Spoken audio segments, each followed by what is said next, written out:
जय श्री राधे कृष्ण दोस्तों, आप देख रहे हैं अपना YouTube चैनल भक्ति योग। श्री हरि विष्णु भगवान की जय, माता लक्ष्मी की जय। माघ मास महत्तम के अध्यायों को पढ़ने या सुनने से भटके हुए पापी मनुष्यों को पश्चाताप और माघ स्नान में शुद्ध होने का अवसर मिलता है। आइए माघ मास की श्रृंखला में शुरू करते हैं हम माघ मास महत्तम का 14वां अध्याय।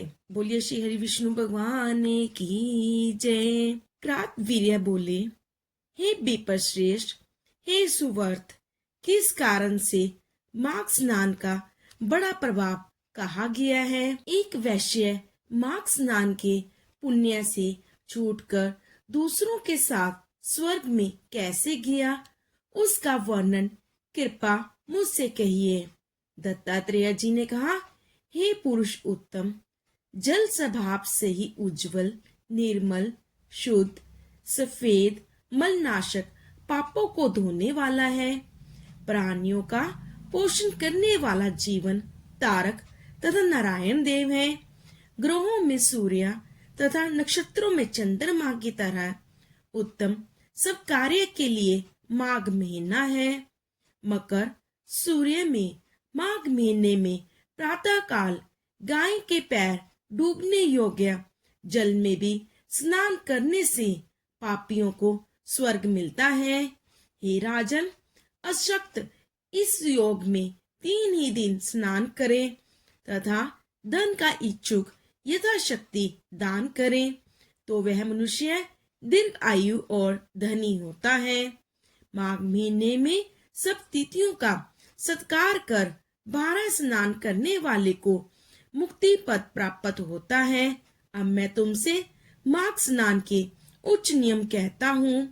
उत्तम मनुष्यों को भूमि पर सोना चाहिए। तिल मिलाकर घृत का हवन करें। सनातन वासुदेव भगवान के प्रति त्रिकाल पूजन तथा दान का अखंड दीपदान करना चाहिए। हे राजन, यह पुण्य नष्ट नहीं होने देता। माघ माह के अंत में हे राजन, ब्राह्मणों को यथाशक्ति भोजन करावे और दक्षिणा दे तथा एकादशी के नियम से माघ स्नान का उद्यापन करें। माघ स्नान में हे गोविंद अच्युत्य, हे माधव, हे देव, इस स्नान से मुझको यथोचित फल दीजिए। मौन रहकर इस मंत्र का उच्चारण तथा सिमरन करें। हे नरोत्तम, जो लोग माघ मास में गंगा जी में स्नान करते हैं वे 4000 युग तक स्वर्ग में निवास करते हैं।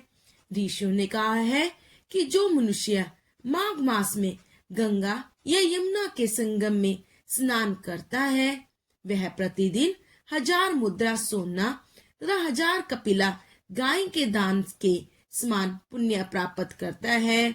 इति श्री पद्म पुराण अंतर्गत 14वां अध्याय समाप्त। बोलिए श्री हरि विष्णु भगवान की जय। स्कंद पुराण और अन्य ग्रंथों में माघ मास का उल्लेख मोक्षदायक मास के रूप में किया गया है। इस विशेषतः भगवान विष्णु, सूर्य देव और भगवान शिव की आराधना करने के लिए उपयुक्त माना गया है। वैसे भी कहा गया है कि कलयुग में केवल नाम जप ही भक्ति, मुक्ति, प्रेम प्राप्त करने का सरल मार्ग है। तो ये था माघ मास महत्तम का 14वां अध्याय। कल हम सुनेंगे माघ मास महत्तम का 15वां अध्याय। माघ मास के इस श्रृंखला में बने रहने के लिए आप सबका धन्यवाद। आप सबका दिन मंगलमय हो।